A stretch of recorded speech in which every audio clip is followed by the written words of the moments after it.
Hey everyone, Zavdamatos here from Joystiq.com, about to talk to Todd Howard from Bethesda about Dawnguard, the first DLC pack for Elder Scrolls V Skyrim.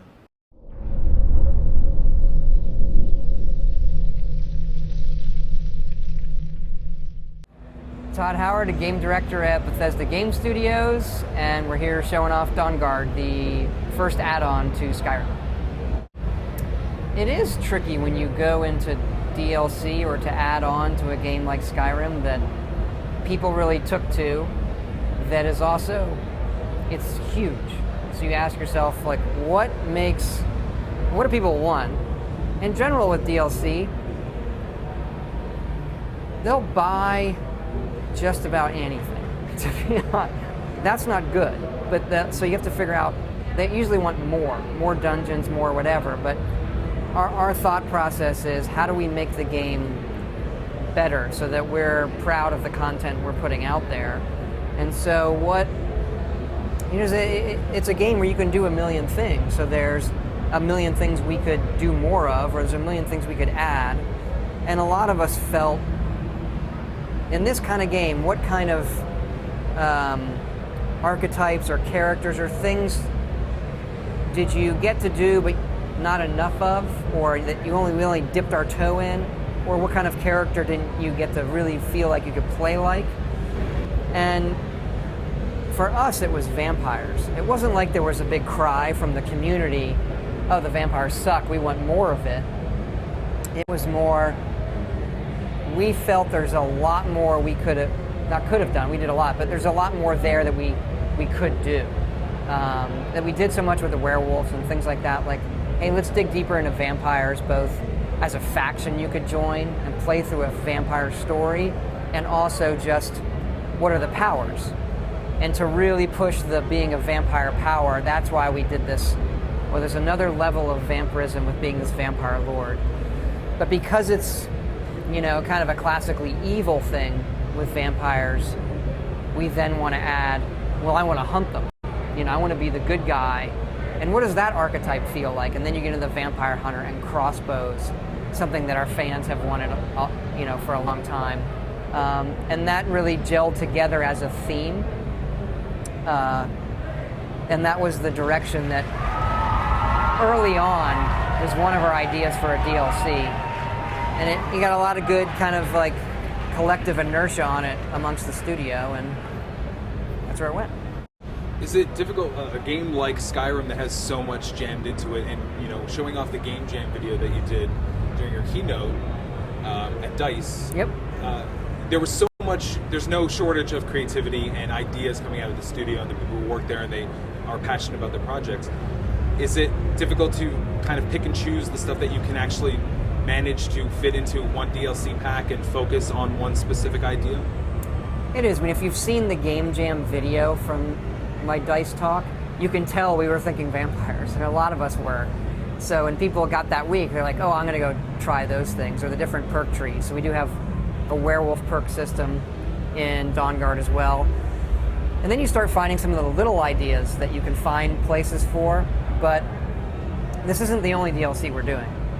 There's going to be other ones. They're going to be they won't all be at this price point. And some of that content we're going to put out for free. So we try to find what's appropriate. And one of the things with Skyrim's success is it's been so successful that we didn't feel, we felt sort of the responsibility to like return that to everybody who supported us. So like lots of free updates and the kill move stuff and the connect shouts and the creation kit and Steam Workshop, and like we have this laundry list of things we want to do, and a lot of that we just say like, let's just do that for free, because that would be great for our fans. And then there are things that are themed well enough and we're going to spend, more time on that will be a paid experience. And I think the audience appreciates that, understands it, like, oh, that's something I'm going to pay for, and oh my gosh, you give me horse combat for free, that's great. So like little, I don't want to call that a little feature, but more feature things like that affect like the gameplay of the overall game, I'd like to see be free. That doesn't always become the case, but for a lot of it, this isn't, even though people have waited 7 months for DLC, this isn't kind of like, well, we're done. We're going to support it for as long as people are playing it. That's our hope. Is it sort of a give and take between, we want to make sure that everything that we release is of the same quality bar, but at the same time, we want to make sure that we are fostering and feeding our community the content that they crave, which on consoles is very different from PC. Because PC, you have Steamworks, and consoles doesn't have that luxury. We have found there is a huge demand for us to do content. There's this weird line between, like, if you do DLC too early, everyone's pissed off. We have found if you wait too long, they're pissed off too. It's like, where's our DLC? So it's important to us that we're doing content that, we have a very smart audience that they say, hey, this makes the game better. I'm glad I spent whatever it is on it, $20.